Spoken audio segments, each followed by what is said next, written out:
Hi Virgo, I'm trying something a bit different this week. I'm not sure as I like it, but I've already drawn the cards for you. Maybe to speed it up a little bit. I don't know. One of them I did the reading and then I got interrupted, so they were already out. So I stopped and started again, and then I just went with that for not all of them, but the majority of them. So let's see. This is your reading for the 8th to the 12th of December. So we're just going to jump straight in. You've got your present position, present expectation, unexpected, short-term future, which is obviously Monday through Sunday, long-term future, next 1 to 3 weeks. Energy on the bottom is the Three of Wands, which is a card of focus and intent and leading by example. This gannet is, you know, I'm hungry for lunch, I want this school of fish, and I want that fish in this school of fish. Really targeted, really specific, and what's happening is bringing others to the table as well. It's an inspiring leadership kind of quality. It's leading by example. So that's the energy across the bottom that informs the whole read. On top of that, you've also got from the Wild Unknown, these are the cards I've been using to clarify the cards, is the Father of Swords, which is of all the kings, because that's what it is, King of Swords. He's the most sort of stoic and cold-minded and rigorous, my way or the highway kind of energy as well. So you're leading by example, but there's also that kind of stoicism and determination behind it based on experience. And I'm not talking about age and experience. You could have done something 17 times when you were 15 and you're an expert on it now. So we're not talking about, you know, someone being older and wiser. It's just having the experience, having that understanding. Maybe you've just come back off from a journey and you go, I would not fly out of Manchester at the moment. It is a nightmare. A friend of mine flies out of Liverpool instead. It's much easier. It's that kind of, you know, understanding and energy that you've got. So we get into the reading. I'm going to do the top cards first because they came out first. Present position, you've got the Ten of Cups. So there's an ending. There is a completion. There is a sense of maturity. It's a very loving card. Obviously, being one of the cups. In a more traditional Rider-Waite deck, it's like a rainbow of cups with a happy family underneath. Could be a proposal of marriage, could be news about pregnancy, could be news about travel. What I really like about this card in this particular deck is all these swords down at the bottom have been twisted into a wreath. So you've kind of taken the negatives and made something positive out of them, which is a really nice energy to have. And all these cups in here, some are broken, some are cracked, and it's about forgiveness. You know, past transgressions are forgiven. Everyone's welcome. It's welcome to the party, you know, jumping off. It's a really nice energy to start the week with. And your present expectation is, if I could sum up the High Priestess in one word, it's intuition. You know, if you listen to your intuition this week, the great mysteries, don't try and work out why something happened the way it happened. Just go along for the ride. Yeah. She's got pomegranate, which is a symbol of the underworld, so they're kind of unknown. It's also a symbol of fertility. So again, if you're looking to get pregnant, and there's some news here as well, that's really good. If you don't want to get pregnant, then we're all grown up, so we know how to make that not happen. So, you know, I shall leave the choice up to you. She's got a dowsing pendulum there that's kind of guiding her to the mysteries, and she's got a key around her neck to unlock all this positive, this unknown potential. Really great energy. Love it, love it, love it. You just need to trust the process for this one. Sometimes you go, should I go to London this weekend, or should I stay home and knit? And there's going to be a little nanosecond where it just goes, stay home. And, you know, you find out there were train strikes, or also, you know, there'll be something, some reason why you shouldn't have gone to London. You can override that. You go, do you know what? I don't want to be a stay at home. I'm definitely going to go to London and party.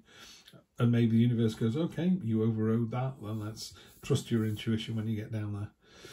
Unexpected. It's going to be it's the Chariot card. So you've got 3 major arcana in this top reading here. One down here as well. 2. Wow, that's a lot of major arcana. So it could, yeah, some quite big hitters going through here. All in a good way, nothing negative, with the exception of this one, but we can solve that with this card here. So you got the Chariot. This is in the unexpected position. This is a victory of your own making. You're actually steering the Chariot forwards. You're steering it towards a victory. You could argue that you're steering it from the victory. I like to think that you're about to go into the victorious phase. but it does require steering. You've got two beasts. It's normally Sphinxes on a Rider-Waite deck. One's going left and one's going right. So you have to kind of pull them in and get them to work in parallel to get the most from them. So there's that kind of channeling energy as well. But ultimately, whatever it is you plan to do, it's going to be successful and it's going to be driven by you. Then we have a short-term future. You have the Two of Swords. In this particular deck, it's talked about, you know, stalemate and friction and not really getting anywhere. These two swords are just rubbing up against each other and just getting worn down. You're missing the important message here. So it is a message to kind of say, do you know what? If maybe there's a couple that, you know, he's devoutly Labour, she's devoutly Conservative, and you just roll your eyes every time you meet them. They're like, guys, you're never going to agree. You just need to agree to disagree and then move on from this, you know. And they're both so vehement, they're both so determined that their way is the right way. And again, it's that kind of, it's not the King of Swords energy, the Father of Swords energy here. His is based on experience and understanding, you know, and statistics and cold hard facts. And don't go that way. Don't fly out of Manchester, you'll be in a queue for 5 hours. Fly out of Liverpool, you'll fly out in 2. And that's it. He doesn't butter it up. He just says this is it. Whereas this is opinions, you know, and you can't turn opinions into fact. You just have to say that's your opinion. My opinion differs from yours, and move on from that. Yeah.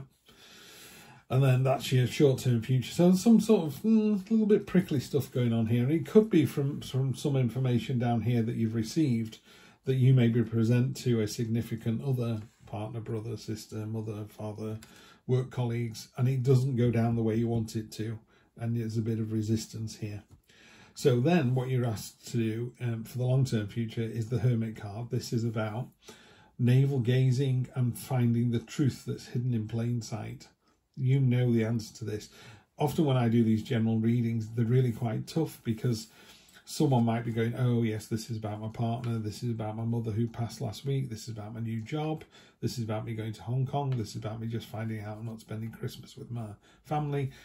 All of those statements are true, and they will impact on the card. The card won't change, they won't flip into another card. But obviously, you know, a parent passing is going to make this a completely different reading than I've just been promoted at work. But what it will say is every time this card says the same thing, which is he's got this little glowing amulet just here, this brooch, and it's to remind him that it's what's within, not what's without. You know, you kind of know the answer to these questions before you even ask them.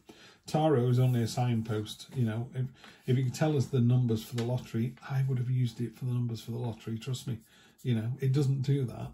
It might say you're going to have a lucky week. Now, some people might find a fiver and some people might win the lottery. Some people might do neither because they don't need that to give them a lucky week or a happy week. But what this card does talk about is you know the answer already. So all it does is it lets you go away and do a little bit of meditation, a little bit of self-reflection, and just go, I know what the answer to this is. Yeah, I need to grieve some more about the passing of my mother, or I need to take that job, or I need to turn that job down. Yeah, it's all going to be there for you. Here we've got the Daughter of Wands. I'm going to, because I've only just started using these cards, they talk about these cards, the daughters, sons, fathers, as actual people, whereas I used to read them as events. So let me just read what it says about the Daughter of Wands in here. So this could be you, or it could be someone you know. The Daughter of Wands is a free spirit, a truly visionary creature. She usually waits until later to settle down or start a family, as she's so busy with her career. She can be stubborn and much stronger than she looks, and as with all the Wands family, she makes a dangerous enemy. This card can also represent a woman going through a transformation or spiritual breakthrough. Spiritual breakthrough would hit really nicely with both the High Priestess and the Hermit there. So maybe that's what that's about. So yeah, you've got this kind of visionary, passionate. You've got passion here as well. You've got okay. So maybe this situation here, the 10, is a bit more passionate than I thought it was going to be. I see it as a little bit more businessy than that, but it could have some frisson about it, which would be nice. On top of the intuition card, the expectation phase, you've got the Hanged Man, or the Hanged One as we call it now. This is, you know, tying yourself to the tree of knowledge upside down, to just forcing yourself to see things in a different light, see things in a different way. It's really helpful to do that. You know, great business leaders do it all the time. What's the opposition doing? What they're trying to do? What are our strengths and weaknesses? You know, see the other side. How would you fight a war? You would want to look at, you know, the other army's strengths and weaknesses and how you can counter those. Maybe it's a strategic withdrawal. You go, we can't beat them on this front. It's too dangerous. We're going to go away and try again somewhere else. You know, so it's just about gaining that level of understanding. Also ties in really nicely with the Hermit, because again, you've got that navel gazing. The only downside with this card I would warn you of is it's quite stagnant. While you're doing this, you're not doing anything else. So this is a bit like, I'm thinking about asking somebody out. Well, while you're thinking about asking somebody else is just asking somebody else out. You need to, yeah, think about it by all means, but then get a bit of a wriggle on. And then here on top of the Chariot, we've got the Daughter of Cups. This is about emotions, I think. And it's quite a young, emotional kind of feeling. Let me just check. I've just gone past her. There we go. Daughter of Cups. Creative energy. Yeah, creative energy abound from the Daughter of Cups. She's romantic, artistic, easily inspired by her surroundings, a true dreamer by nature. She struggles to stay grounded or deal with any harsh realities. Conflict of any kind is very disturbing to this gentle creature. Now, this can't be the same person, because you've got someone who's very forthright and very like her father, the father of swords. You know, light bulb moment, tell it like it is. This one's much softer and more creative. In fact, the Son of Cups or the Knight of Cups is considered the knight in shining armour, you know, and it's all very Knights of the Round Table. It's all beautiful and lovely and soft.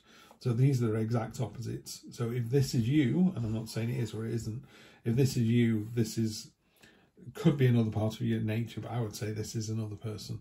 And again, if you go, that's definitely not me, this is me, then who's this and what's going on here? But you'll know the answer to that, not me.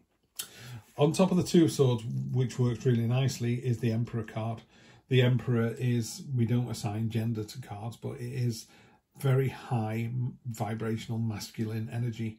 And it's all the good stuff about the masculine side. It's the stoicism, the powerfulness, the determination, the willingness to just kind of put the work in and get it done. And in this particular card, it talks about, you know, when the sun is out, you can see for miles. And that's what this card's doing here. It's a bit messy there. So you're in a really powerful place. So what I think you should do is, this to me would be someone going, do you know what? Your opinions differ from mine. I'm not saying you're right or I'm wrong or I'm right and you're wrong. I'm just saying, shall we park it and move on? That's exactly what you need to do with this card. Just forget about it. Just park it, move on. You're not going to change somebody's mind. If they've been a Liverpool supporter all their lives and you're Man United, good luck changing them, and vice versa. You know, it's not going to happen. You just need to shake hands and go, I prefer my team and you prefer yours. So that's it.